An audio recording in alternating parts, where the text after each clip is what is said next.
Let's talk Tanya for the 24th of Tishrei of your leap year.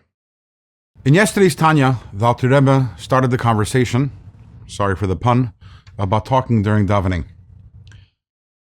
And the Alter Rebbe says we have to understand that davening is a time when the king, when Hashem himself comes and appears to us and makes himself available to us, wants to hear our supplications, wants to hear our prayers. And it is supremely disrespectful to be chatting during that time. And the Alter Rebbe says, if you don't feel the awe, you don't feel the reverence, at the very least, pretend, fake it. Others shouldn't see that you don't have any awareness or sensitivity to this awesomeness that's happening right now, of Hashem appearing and making himself available to you. And then the Alter Rebbe says, in fact, we know that there are many different halachas. You look in Shulchan Aruch, in the Code of Jewish Law, there are many different laws that govern davening. You have to be dressed appropriately. You have to stand. You have to wash your hands beforehand. And these are all signs of our respect for Hashem. And the obvious question is, if I feel that respect for Hashem, why do I need to have these laws? If I feel the respect for Hashem, obviously I'm going to stand with respect. Obviously I will dress appropriately. I'll wash my hands beforehand.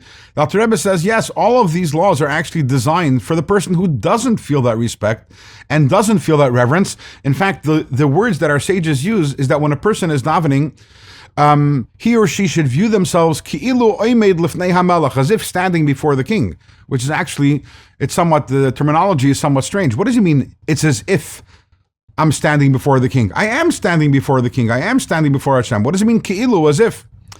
Alter Rebbe says, yes, exactly. Ki'ilu, even if you don't feel it and you don't sense it, you have to act as if you did feel it and you did sense it, and therefore we have all these laws telling us about how to daven, precisely for those who don't feel it, and nevertheless we have to act as if we do. And that includes not speaking during davening, because that is very disrespectful. And therefore the Alter Rebbe gets down to the bottom line, and he says here, I'm here to lay down the law. And Alter Rebbe says, this is shava l'chol nefesh, this applies to everyone equally, there are no exceptions to this rule, and that is that during davening there is no speaking, period. That is from the very beginning of davening till after the last Kaddish. It's not about one or another particular segment of davening or segments of davening. From the beginning till the end, there is no talking whatsoever. That's the way the Alter Rebbe wants it to be in Chassidic Shul. And then the Alter Rebbe says, and someone who does talk, Alter Rebbe says it's not a light matter. You should know that someone who talks intentionally during davening, someone who carries on a conversation intentionally during davening, that person has been excommunicated by the heavenly court.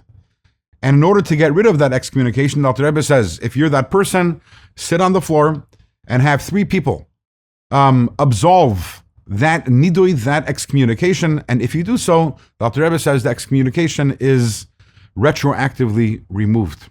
So it's pretty serious stuff. And as we know today, practically speaking, you go to many shuls, there is speaking, and people make various excuses and have different justifications. Well, it's about being social, and that's part of having Avos Yisrael and being friendly. And anyways, those people who are very strict about not speaking, they're just simply OCD about their religiousness. And I'm more relaxed, I'm more calm, and God definitely wants me to be at home in shul. But as we see from this letter over here, none of these excuses hold water, and the Alter Rebbe is very clear about his expectations of what the protocol of a shul, a Chabad shul, is supposed to be like, and that is that when we are davening, we have that appreciation for the fact that we're standing before Hashem and we are quiet. We do not have other conversations, and even if we don't have that appreciation, we pretend that we do. With this, we conclude this letter, and God willing, in tomorrow's Let's Talk Tanya, we will start the next letter, chapter 25 of the Igeres HaKodesh. And in that letter, the Alter Rebbe will be defending what was then a controversial passage in one of the books of the teachings of the Baal Shem Tov.